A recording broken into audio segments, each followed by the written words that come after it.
જય માં સિકોતર. ભગવાને આપણને આ અમૂલ્ય માનવ જીવન આપ્યું છે. આ જીવનનો સાચો હેતુ ભક્તિ, સેવા અને સત્કર્મ દ્વારા ભવસાગર પાર કરવાનો છે. આપણે કશું લઈને આવ્યા નથી અને કશું લઈને જવાના પણ નથી. અંતે બધું અહીં જ રહી જવાનું છે. તેથી અહંકાર, લોભ અને મોહનો ત્યાગ કરીને નમ્રતા, પ્રેમ અને શ્રદ્ધાથી જીવન જીવવું જોઈએ. પરિવર્તન સંસારનો નિયમ છે. તેથી મનને સારા વિચારો તરફ વાળો અને પોતાની કુળદેવી શ્રી સિકોતર માતાનું સ્મરણ કરીને જીવનમાં આગળ વધો. કોઈ અંધશ્રદ્ધા, વહેમ કે ભયમાં પડવાની જરૂર નથી. જો કોઈના ચરણોમાં નમવું હોય તો પોતાની કુળદેવીના ચરણોમાં નમો. તેમને રાજી કરો અને તેમના આશીર્વાદ મેળવો.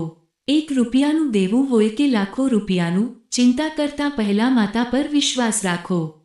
સાચા હૃદયથી કરેલી પ્રાર્થના ક્યારેય વ્યર્થ જતી નથી. સુખ હોય કે દુઃખ, તડકો હોય કે છાંયો, લાભ હોય કે નુકસાન, દરેક પરિસ્થિતિમાં માતાનું સ્મરણ રાખો અને ધીરજથી આગળ વધો. ભક્તિમાં દેખાડો નહીં, પરંતુ નિસ્વાર્થ ભાવ હોવો જોઈએ. દીવો કરો કે પૂજા કરો, તેનું સાચું ફળ ત્યારે મળે જ્યારે મનમાં શ્રદ્ધા અને વિશ્વાસ હોય. મન બદલાય તો જીવન પણ બદલાય છે. સારા વિચારો સાથે ચાલનાર પર માતાની કૃપા અવશ્ય વરસે છે.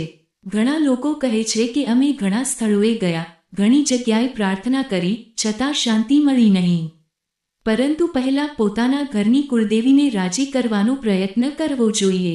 જે માતાએ જન્મથી આપણું રક્ષણ કર્યું છે, તેમની ભક્તિમાં જ સાચું સુખ અને શાંતિ સમાયેલી છે.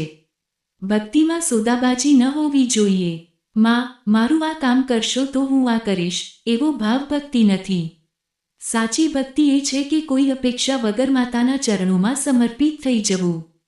જ્યારે ભક્તિ નિસ્વાર્થ બને છે, ત્યારે માતાની કૃપા જીવનમાં નવા પ્રકાશનો માર્ગ ખોલે છે. જય માં સિકોતર. વિડિયો ગમ્યો હોય તો લાઈક કરો. કોમેન્ટમાં જય સિકોતરમાં જરૂર લખો.